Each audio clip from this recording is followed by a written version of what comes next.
So it was Saturday in Tokyo, just one day after they did their live stream of the Switch from Tokyo Big Sight, which was a big venue, and they do a public hands-on event for Saturday and Sunday. So I decided to wake up really early at about 6:30, get up and get to the venue, even though the event was starting at 10 o'clock.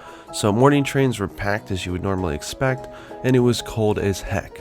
But we went out to Big Sight, me and a friend, and Tokyo Big Sight is where the original Tokyo Game Show actually happened, which is why it's called the Tokyo Game Show, even though they moved it later to a location in Chiba. This is what it looks like. It's sort of like a huge alien mothership that sort of landed on Tokyo. It's a really huge exhibition space, nothing to write home about, but very big. So it goes all the way in the back, so they can have some really big events here. Now we got here at 8:30, an hour and a half before the event even opened, and there was a lot of people. These are all these people, and then there was a whole nother line, the same length that you're seeing here, on the back end. So that's horrible. I mean, you really had to get there early if you wanted to play something.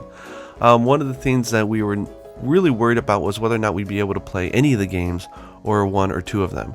So earlier on they switched us all into lines. They said you're either going into line for Zelda or Splatoon 2 or Nintendo games. So we chose Zelda because it was a 20-minute demo and we really wanted to play it. Splatoon we figured was going to be packed anyways.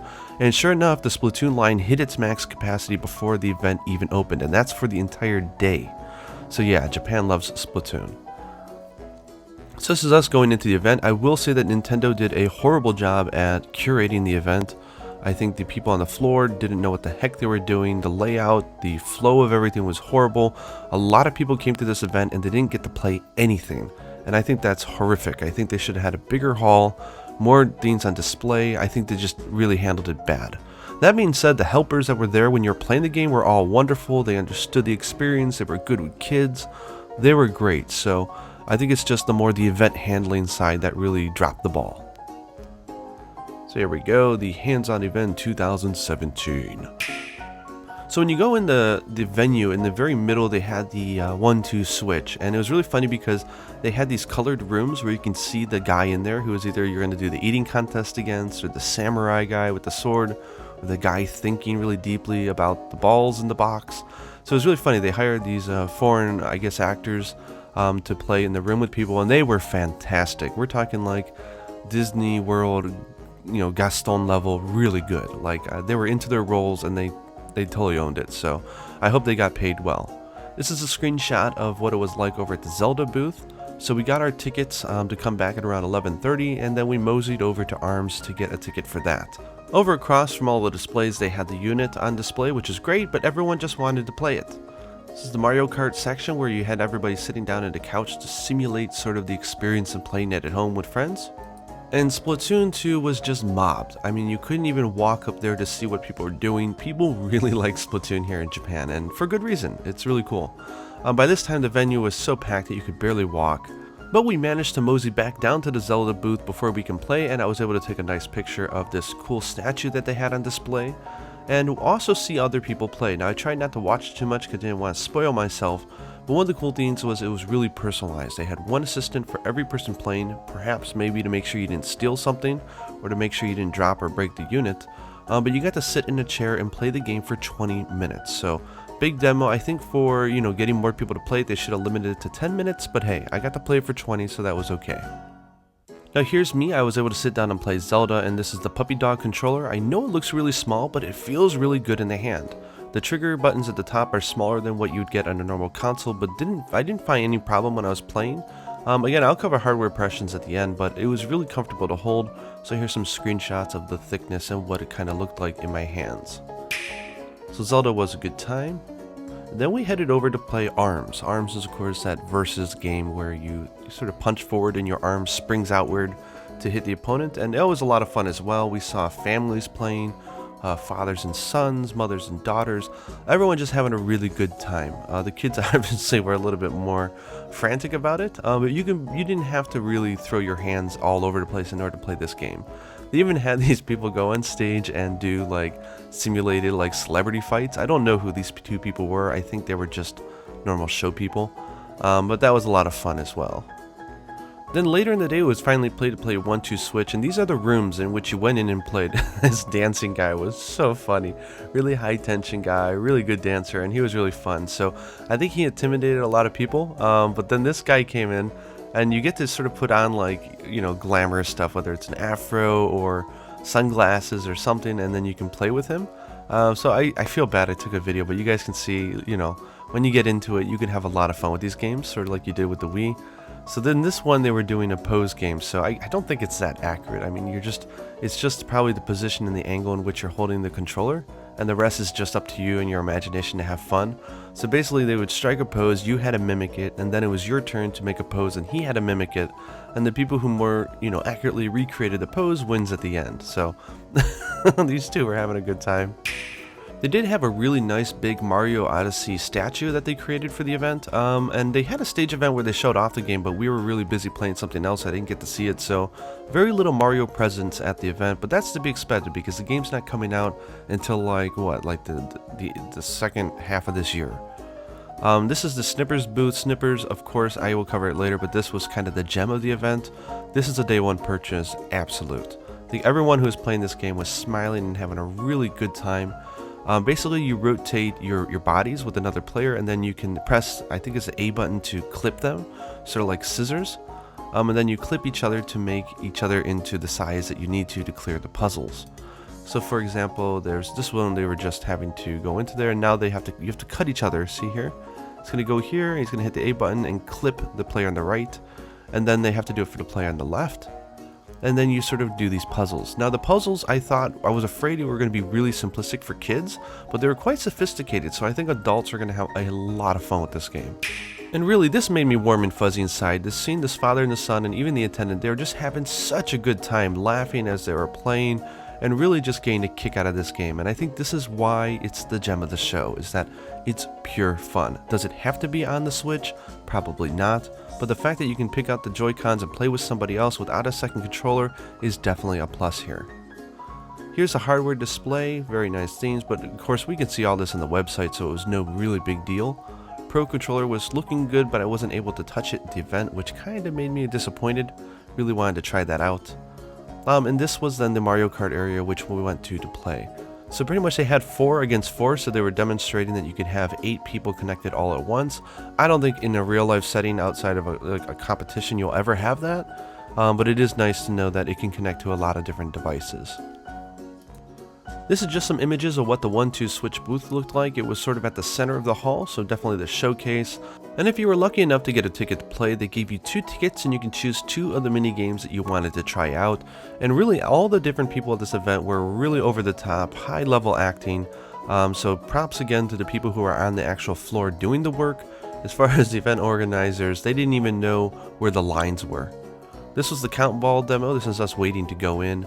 So they sort of had videos letting you know, like, you know, you want to rock it and count the balls. And they were explaining it to everybody. So I did the count balls, which was fun. This dance guy was so funny. Oh my gosh. I think people were intimidated by him, but the people who liked to dance and they were with him, I think they had a really good time. So again, 2 thumbs up to the actors that were in here playing with everybody. Then I tried to milk the cow, which was, I mean, funny, right? You're milking a cow.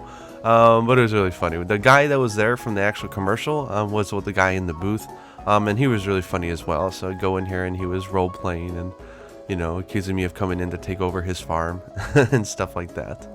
And all in all, it was a really fun day. And they even had a, like, you know, authentic band up on stage playing Splatoon and Mario Kart music, which was really cool. Check it out.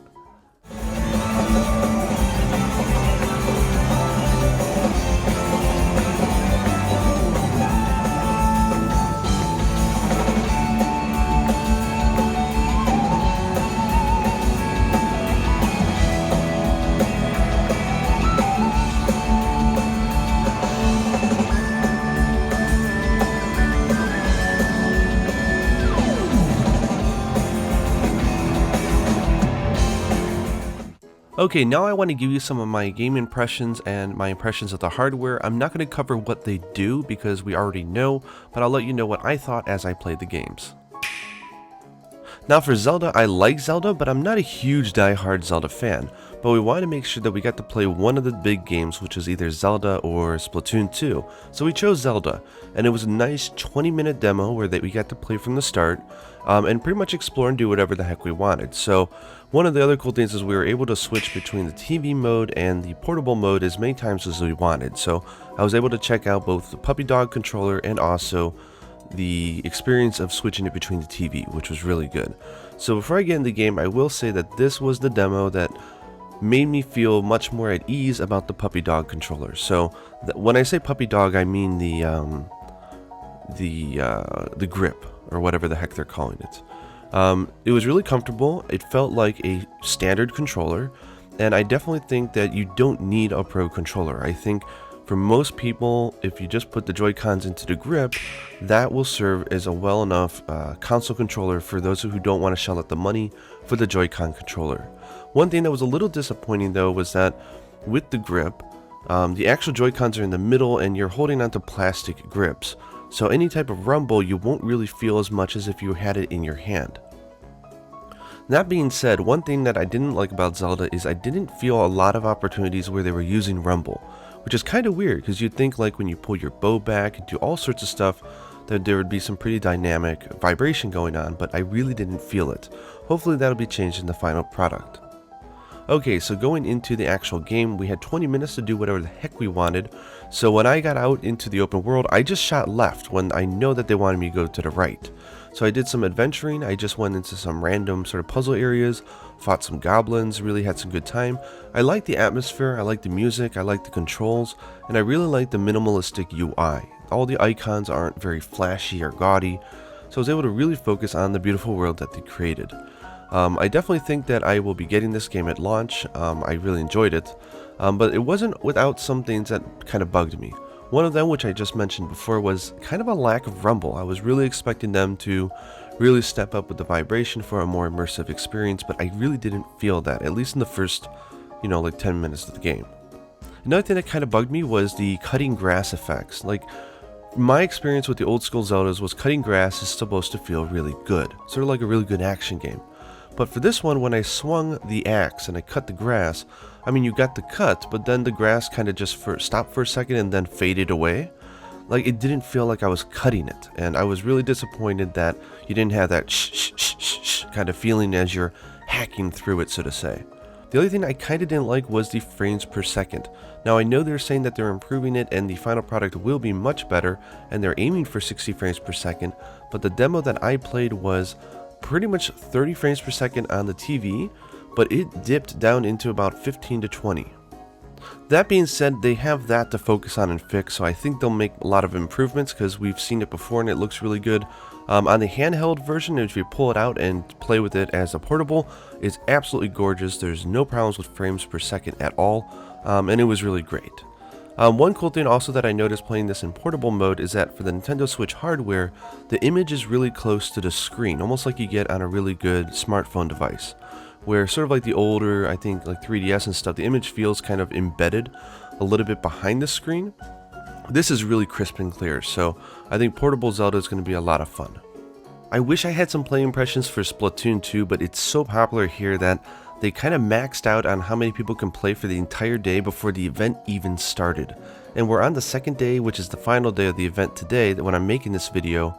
And the event starts at 10 o'clock, and by already 9 o'clock, they've already hit full capacity for the entire day. So, sorry I really don't have any play impressions of it.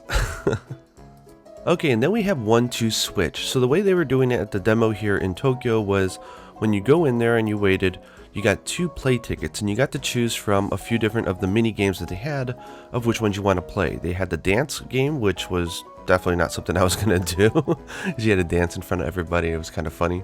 You had the milk the cow, then you had the sharpshooter, where you sort of, the quick draw.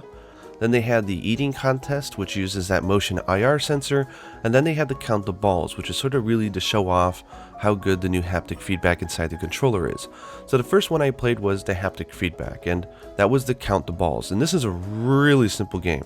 You basically put the controller in your hand, it feels like there's some balls rolling around in it, and then you just roll it around and you try to count how many balls are inside.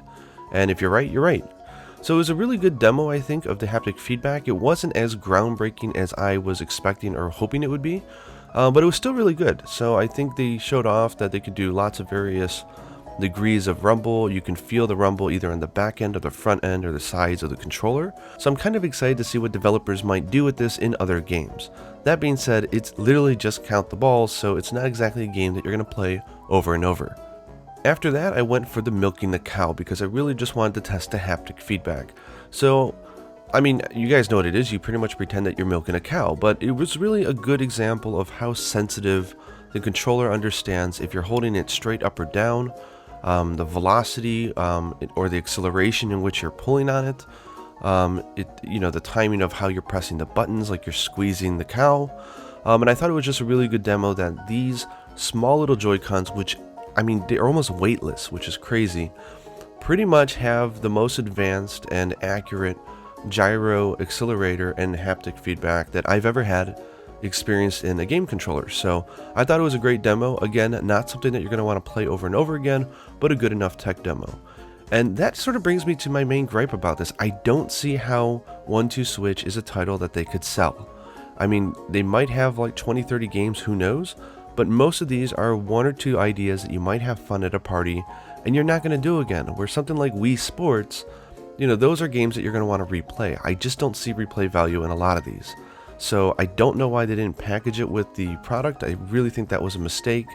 But it is fun. So if you have someone with it or you have it or whatever, I think it'll be fun to play around with friends, but it's not something that you're going to continue playing. Okay, next up was ARMS. ARMS was actually pretty darn fun. It's another one of those things where it's kind of a simple idea game, so I don't know. I think people who get into it are really going to get into it, and the customization, there's probably going to be some high level play, but for the most of us, I don't see it being a game that you're going to play very long term.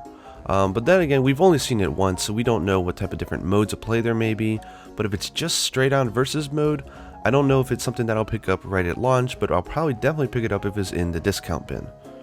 Playing the game was fun. I had another player that I was with, so I got to experience playing against somebody, which is fun. And it definitely was not like you would think like Wii Sports, where you just swing the controller and something happens. For this, you could be a little bit more reserved in your movement, and it really did translate immediately. So if you punched forward with your left hand, your springs shot forward and went to punch them. And because of the springy and the distance between you and your opponent, you really do have to utilize the sort of curved hook. So if you curve your hand sort of inward, it does a right hook or a left hook and stuff like that. So I thought that the response on the controllers was spot on. I thought that the rumble was nice because you could sort of feel like a simulated coil inside of your hand as the spring was going out and coming back in. And there was definitely some high level play. I mean, you can do blocking, jumping, pushing, charge shots, everything that you would imagine in a good action game. So pretty zany, pretty goofy, pretty fun. I actually thought ARMS was pretty cool. One thing worth noting is that you don't have to play it with sort of say motion controllers or just the Joy-Con. They have stated here in Japan that you'll be able to play it with a traditional controller or in controller mode. So for people who are looking at this more of an action game and less of a fun sort of motion game, I think you're going to get a lot of fun out of this as well. I'm really interested to try it with the controller to see how it plays, because again, at the event they only had us playing with the Joy-Cons. Actually, there's one last thing I want to mention, which is resolution. And resolution is not everything, right? I don't care so much about how powerful a console is. I just want to know how fun the games are. But I know a lot of people have been talking about Zelda and its resolution and stuff like that. And I will note that when I played Zelda, I could tell that there was some, lack of really high-end anti-aliasing. And the resolution was a little bit blurry, but not bad. But compared to something like ARMS, which is obviously it's not open world, so there's very less going on, the resolution was really crisp on something like ARMS and Mario Kart. So the system is definitely capable of producing extremely sharp graphics, which is kind of crazy because when you think about it, you look at the size of the PlayStation and the Xbox, and of course they're pretty big because it's a console, it needs to output to the TV. But you take something like the Switch, which is like literally like, it's just like a big 3DS. That's the entire size of the console, and it's able to output these graphics to a big TV. That's really impressive. So I definitely think ARMS proved to me that it can do 60 frames per second, it can do very sharp graphics, but it is going to differ between game on whether they put an emphasis on how much they want to do, how much maybe work they went into, the technical side of it, and also, the simplicity of the game. The more simple, or if it's a port, obviously they're going to be far ahead than a new game, but it does give me a lot of hope for future titles that we're going to see some very graphically beautiful games. And now on to Mario Kart 8 Deluxe, I guess they're calling it. So there's really not much to talk about. I mean, it's Mario Kart. It plays great. I had a lot of fun. We got to play it in the wheel that they had. Now, I remember when Mario Kart came out for the Wii, I tried it with the wheel. And the problem with the wheel was not only was it kind of shoddy, it wasn't that responsive. Like, you turn left and, you know, it understood that you were going left, but it didn't feel instantaneous. And I think because these controllers are really accurate, which again I felt with the 1-2 Switch game, the controller, I actually had a really good time playing with it with the wheel. I was able to do, you know, turbo boost across every corner. I was able to do all sorts of stuff, and overall I think I performed pretty good. The wheel was pretty small, so it wasn't huge or gaudy. And one of the things that I really like is that the Joy-Con is pretty much weightless, so there was no stress on my hands whatsoever when playing with the wheel. Literally, it feels like a weightless donut you can just throw. We also got to play it in portable mode, which was really enjoyable because that's how I'm going to be playing the Switch most of the time since I commute to my work during the day, which was cool. I mean, the frames per second was great, the image was crisp, and it just felt really good. And this is the demo where I kind of took better notice of the material that the Switch is made of, which is a really nice matte material, so it feels really good in your hands when you're playing it in your lap. And then finally, I got to play Snipperclips with a friend, and I will say that yes, this is the killer title. It's a downloadable title, it's an indie title that Nintendo caught onto and they picked up and they're releasing. It's super charming, it's cute, and everybody who's playing it was just smiling, laughing, and having a really good time. So basically, you're just two guys, you can rotate your body around, and you can go over each other and sort of clip each other and change your size. So whether you need to make someone really sharp so you can pop a balloon, or you need to shape them so that they can hit a key inside of a hole, or stuff like that. It's just a really cooperative, fun, puzzling experience. One of the cool things is because this is kind of the concept game that shows off that you always have two controllers with you, provided that the game is simplistic enough and doesn't use too many buttons. So we took the Switch, you put it on its stand on the table, and then you just pull out the Joy-Cons and give one to a friend and have one for you, and you play. And it worked out great, and I think where a lot of games, you know, they have to have a system or you have to have a second controller, there really isn't a lot of opportunity to go and just play with a friend. Games like this, because of the design of the Switch, I think we're going to be able to experience two-player cooperative play more than we ever have with another game system. So I'm super excited for it. I thought it was great. Another thing worth noting is that when you take the Joy-Cons and you flip them on the side to use them as controllers, I did notice that the left controller was by far my favorite, the best. And that's because the analog stick is on the more left side of the controller. So it felt very natural. As long as you had the strap in there to give it a little bit more weight and thickness, I thought that it played really good as a controller. But I was also playing with the right hand Joy-Con. And I noticed because the stick is sort of more in the middle, it felt a little awkward to play. I think you'll get used to it, especially if the game is simplistic, but I almost got to the point where I think I'm going to buy a second left Joy-Con if I'm going to be playing with another player like my daughter, because I just thought it was a better experience playing with the left side instead of the right one. Is it a damning experience or was it a huge complaint? No. But at least here in Japan, I don't know about overseas, you can buy individual Joy-Cons. So if you find yourself that you're going to play with a lot of people, I think it might be worth picking up just the left joystick if you have, you know, the option to do so. So as far as the hardware goes, let's just talk about material and shape, and I'm actually really impressed.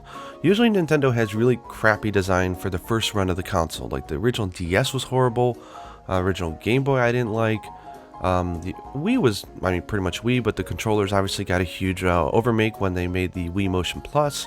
Wii U was huge and gaudy. The original 3DS had those hard corners that would really hurt after like an hour of gameplay, and the screen was really small. I feel that for the Switch, they really nailed the size of it from the get-go. I think that it's a good enough form factor that I'm more than happy to jump on board without the fear that I'm going to have to buy a new redesigned version a year or two later. One of the things I really liked about it was it's really small. I know that doesn't mean much to a lot of people who are just going to use it as a console, but the concept of this thing is basically to try different play modes, to be able to play it on your TV, take it on with you in the go so you can play with people, like if you're going to see a friend or go to a party or whatever. So the fact that it's small and the weight was good, I think was huge. Now, another thing that people have to keep in mind is that this thing is really tiny. So the fact that it can output, console graphics and console experience onto a TV with that size factor is super impressive. I mean, the PlayStation and the Xbox, sure, they're more powerful, but they're also huge. You look at the Switch, and that entire thing that you're holding is the entire machine. One thing that was super impressive was I didn't see overheating. Like when we were playing Zelda for 10 minutes in the dock, I didn't hear it going crazy, no fans. Then again, I was outside of a venue, so I don't know. But when I took it out after 10 minutes of play, and the person before me playing it 20 minutes, then I put it in my hands, it wasn't really hot at all. Like, that's what you get with most people, you would assume that it would be hot in the, to touch. But it was great. So whatever they're doing with their fan technology is spot on. After extended periods of play with it in portable mode, I didn't feel any overheating whatsoever. So I think it's just really good build quality. I love the matte finish on the buttons. The switching is very solid. All the plastic feels very hard and very high-end and very well made. Nothing felt flimsy, but it also felt that this is a toy for an adult. I don't know if I'd feel comfortable giving this to my daughter in portable mode because it's big for her hands, and if she dropped it, I feel like she would break it because this is a console. You don't want to drop a console, right? I mean, come on now. But that being said, if you put it in the dock, it's safe, it's easy to do. So I think if you have children, use this thing at home in TV mode, and if you're an adult, then you can go and take it with you on the go. At first, I wasn't sold on the red and blue colors, but after seeing it in person, I'm totally getting that one. It feels fun, it feels social, I like it. Now, I do find it disappointing that they're not including the rechargeable grip inside the console. So, basically, when you have your Joy-Cons, if you want to play it as a console, you put them in the grip and you play, and then the battery charge on those lasts 20 hours. So, before you go to bed or whatever, instead of just putting the grip down on the table, you need to take out those Joy-Cons and put them into the Switch console that's in the dock, and that'll recharge it. So it's something you only have to do maybe once or twice a week, so it's not a big deal, but I imagine for some people, they just want to leave it in the grip controller and set it down, just like they would like a PlayStation, but you can't. They're selling, the grip that they have with the console is not one that charges, and then they sell separately a grip that does charge, so I think that kind of sucks. I think they should have included it, but it's not the end of the world since you can still just attach them to the Switch device and you're fine. If you're someone like me who is going to be taking these things on the go, you're going to be charging these things at night anyways when you put it back into the dock when you come home, so it's not a big deal. Plus, if you're playing with a Pro Controller at home, you don't have to worry about this at all, obviously. The Pro Controller, I was really disappointed. I really wanted to touch it. It looks really good. It looks like sort of like the Wii U Pro Controller.